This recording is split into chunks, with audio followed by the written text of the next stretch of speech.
Platiquemos sobre el índice glucémico. Esto seguro que lo has leído o lo has escuchado en diversas publicaciones sobre la diabetes. Pero, ¿qué es? ¿Cómo se calcula? Y sobre todo, ¿por qué es importante conocerlo cuando padeces diabetes? Vamos allá. Todos los alimentos tienen en mayor o menor medida carbohidratos, grasas y proteínas. Algunos más, otros menos, pero los tienen. Cuando una persona come cualquier alimento, el que sea, se nota un incremento en los niveles de azúcar en sangre como consecuencia de la ingesta de alimentos. Y pasados unos minutos o unas horas podemos notar que estos niveles van a la baja. Esto porque el azúcar que inicialmente fue liberada en la sangre ahora está ingresando a las células para ser convertida en energía en forma de ATP. Ok, hasta aquí vamos a dividir a los alimentos en dos grupos. Los que te suben de golpe el azúcar, tanto por cantidad como en una fracción muy reducida de tiempo. Y los que suben el azúcar mucho más lento. Bueno, pues a todo lo anterior se le conoce como índice glucémico. Si un alimento, por ejemplo la sandía, cuyo índice glucémico es de 96, lo que quiere decir que un equivalente de sandía puede subir tu glucosa hasta 120 o 130 durante los primeros 5 a 15 minutos. Pero pasado ese tiempo el azúcar también empieza a decrementar. A los alimentos con esas características se les considera como alimentos con un índice glucémico alto. Por otra parte, un equivalente de almendras, cuyo índice glucémico es de 20, significa que el aumento de azúcar irá en aproximadamente 20 a 30 minutos. Se mantendrá constante durante otros 20 minutos y empezará a decaer después de 40 minutos o una hora. A esos alimentos se les considera como de bajo índice glucémico.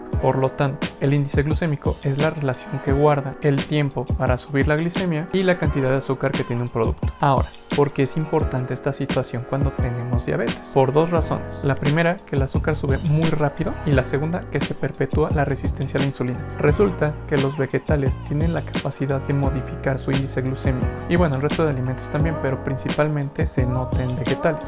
Y es que todo depende de si los cocinas o no, si los licúas o no. Por ejemplo, una zanahoria, simple zanahoria, tiene un índice glucémico de 36. Se considera un índice glucémico medio bajo, pero en el instante en que queda bien cocida, ya sea en un caldo o bien en el microondas, y por bien cocida me refiero a que queda suavecita, el índice glucémico de esa zanahoria que inicialmente era de 36, ahora se vuelve de 98. ¿Pero por qué sucede esto? Tenemos que recordar que los vegetales también son seres vivos, y por consecuente cuentan con células. Las células están unidas por la unión de proteínas, azúcares y grasas. Por otro lado, estas células también almacenan azúcar en forma de almidón. Bueno, cuando calentamos los alimentos, destruimos absolutamente todas las membranas celulares y por lo tanto separamos esos azúcares, separamos esas proteínas y también esas grasas. Y al mismo tiempo el contenido de las células es vertido hacia la matriz extracelular del vegetal. Por lo tanto, queda azúcar libre en mayor cantidad y para nuestro intestino esto se traduce en una forma más óptima para poder absorber todos esos nutrientes lo más rápido posible. Por lo tanto, el azúcar sube de golpe. Respecto a las frutas sucede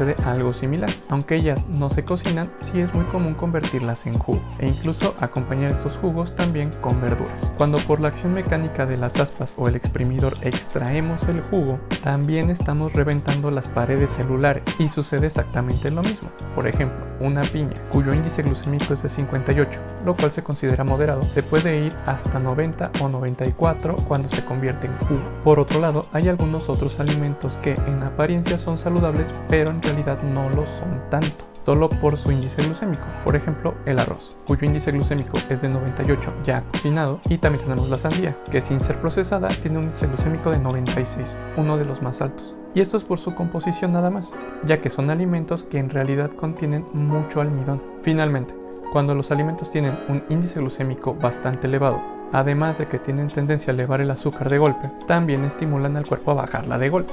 Recuerda, para que los niveles de azúcar bajen en la sangre es necesario que ésta ingrese a las células mediante la acción de la insulina. Por lo tanto, mayor índice glucémico significa mayor despliegue de insulina. Y en un paciente diabético tenemos que tener muy presente que es precisamente la resistencia a la insulina la que está creando el cuadro de la diabetes. Es decir, no le podemos mandar alimentos aparentemente sanos, como pueden ser el arroz o las zanahorias cocidas, ya que si yo se las doy, en realidad no le estoy ayudando en nada. Esta es la razón por la cual los alimentos de la dieta cetogénica están escogidos para disminuir estas cargas de azúcar tan violentas y permitirle a las células descansar un poco para disminuir la resistencia a la insulina, tanto a aquellas células en general que están disminuyendo sus receptores para insulina, como a las células beta pancreáticas, que son las únicas células productoras de insulina. Recuerda, no queremos llegar al escenario en el que el paciente se vuelve insulino dependiente, ya que una vez llegamos a este punto es cuando los pacientes de verdad se nos complican.